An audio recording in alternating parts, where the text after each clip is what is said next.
Cálculo 1, aplicaciones de la derivada. Hablemos del concepto de concavidad. Y aquí quiero dejar algo en claro, ¿sí?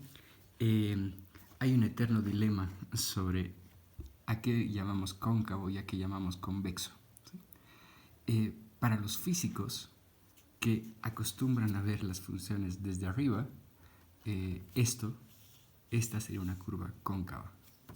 Para los matemáticos, que acostumbramos a ver las funciones desde abajo, esta es una función convexa. ¿Cuál está correcto y cuál está equivocado? A decir verdad, ninguno, es una cuestión de apreciación. Entonces, para salir de esa polémica, a partir de ahora vamos a decir que esta es una función cóncava hacia arriba y esta es una función cóncava hacia abajo. ¿Sí? Así salimos del entuerto. Fíjense, es cóncava hacia arriba si cuando llueve se llena de agua. Y es cóncava hacia abajo si cuando llueve el agua chorrea y no se llena de agua. ¿Sí? Estamos de acuerdo en eso. Bien. Veamos la definición, cómo definiríamos esto matemáticamente, ¿sí? Si f es una función que va de algún dominio a los reales, es cóncava hacia arriba si para puntos cualesquiera A1 y B1 en AB se cumple esta desigualdad. ¿Sí? Quiero que vean esto. Esto no es otra cosa que una pendiente, diferencia de y menos diferencia de x. Esto no es otra cosa que la ecuación de una recta. La recta que va desde el punto A1B1 hasta el punto A2B2. ¿Sí? Bueno, desde el punto A1F de A1 hasta el punto B1F de B1. Y lo que nos está diciendo esta definición es esto. Una curva es cóncava hacia arriba. Si yo puedo tomar dos puntos cualesquiera de la curva, trazar una recta entre esos dos puntos y toda la curva está por debajo de la recta. ¿Sí? De la misma forma,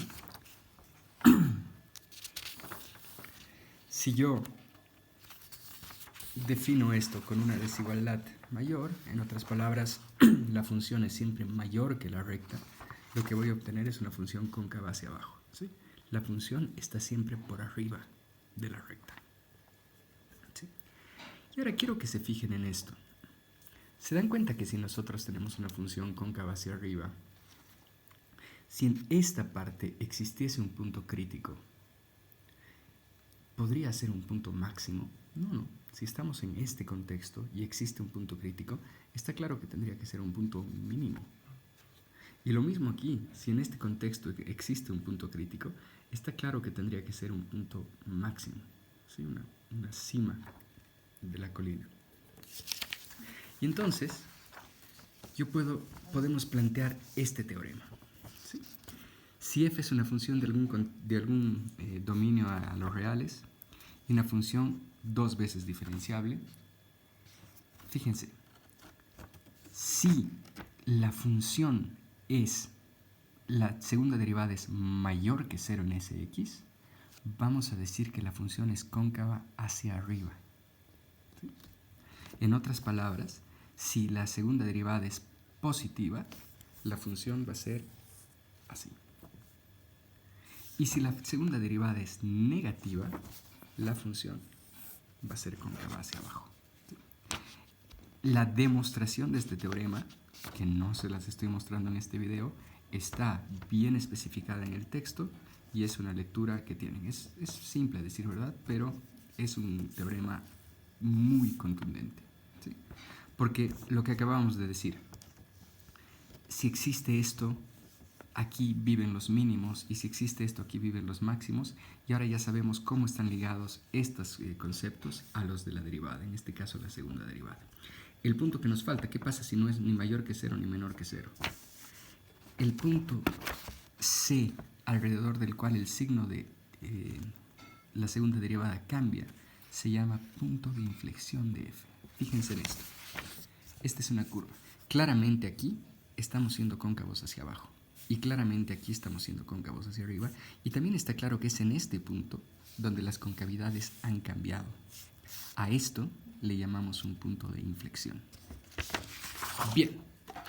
Sigo mostrándoles un poco de teoría y después vamos a desembocar en algún ejercicio.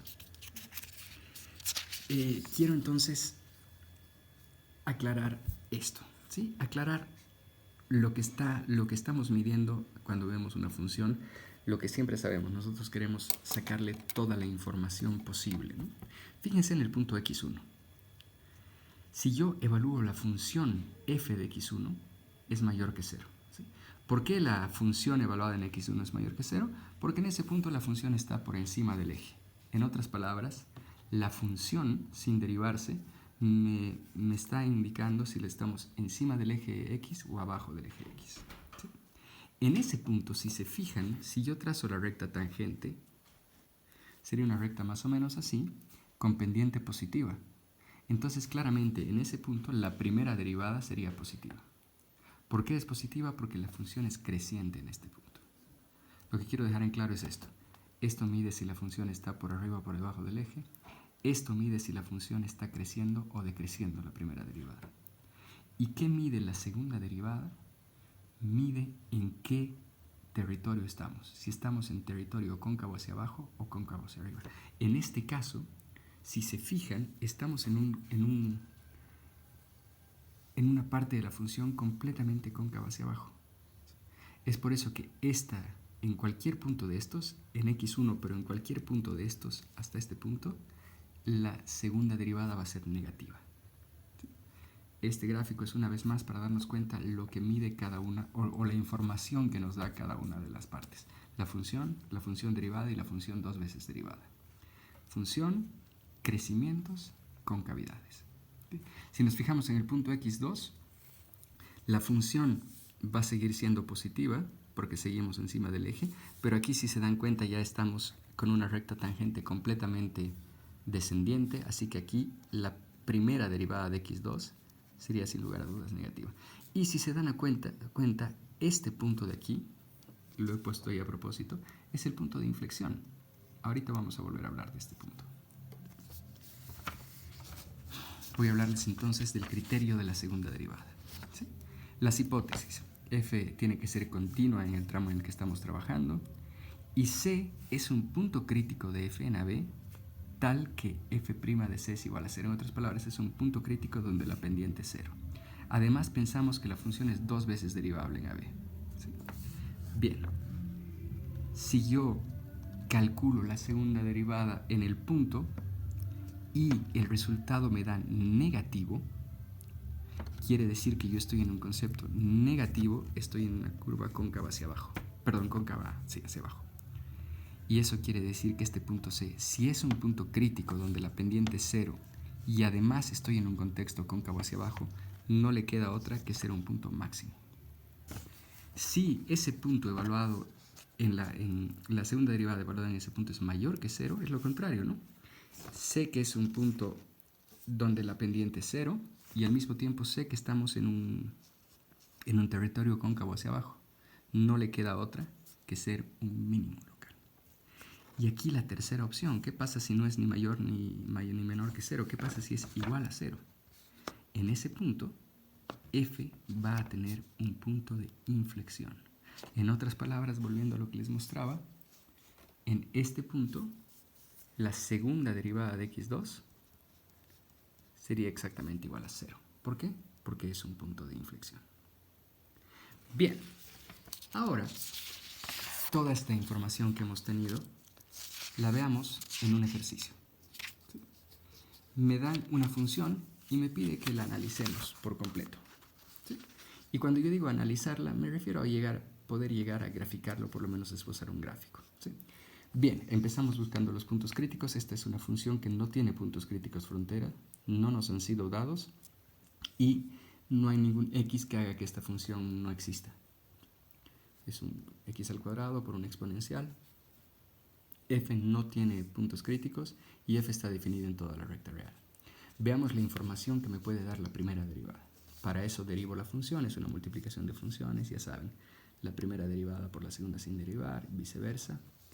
Puedo factorizarla a todo lo que pueda y puedo encontrar entonces que los puntos críticos son x igual a 0 y x igual a 2. De aquí no va a salir ningún punto crítico, ¿no? La exponencial de x nunca va a poder ser 0.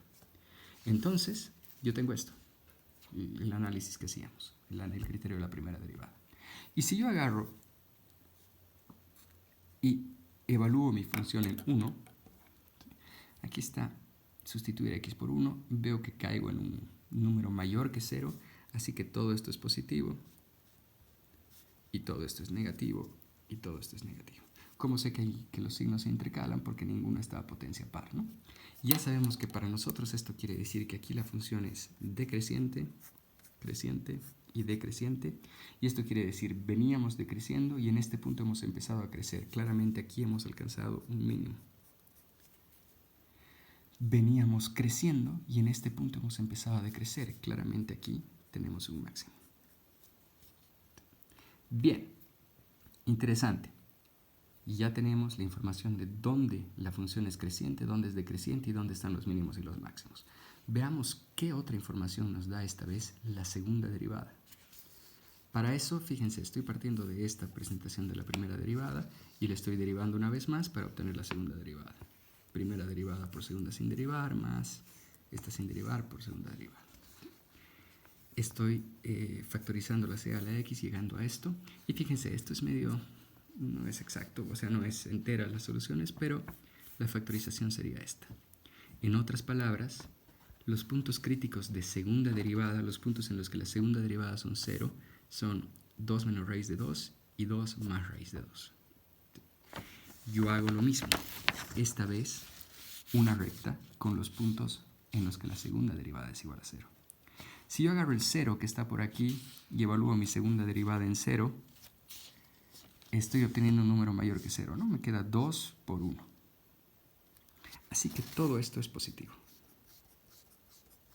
Y todo esto es negativo y todo esto es positivo.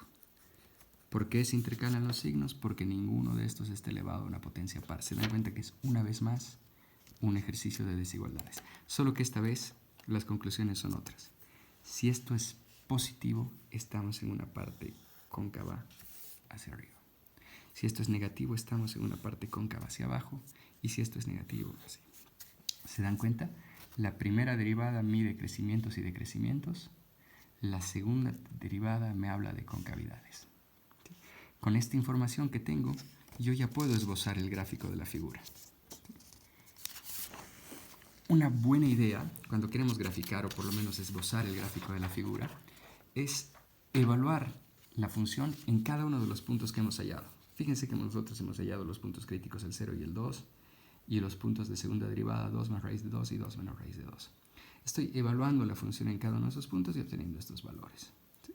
Y entonces yo puedo, bueno, aquí les voy a explicar esto. También es útil ver qué pasa cuando x se va al infinito, cuando x se hace muy grande, y qué pasa cuando x se va al menos infinito. Se dan cuenta que cuando esto se va al infinito, como este es un exponencial elevado a una potencia negativa, esto se hace sumamente pequeño.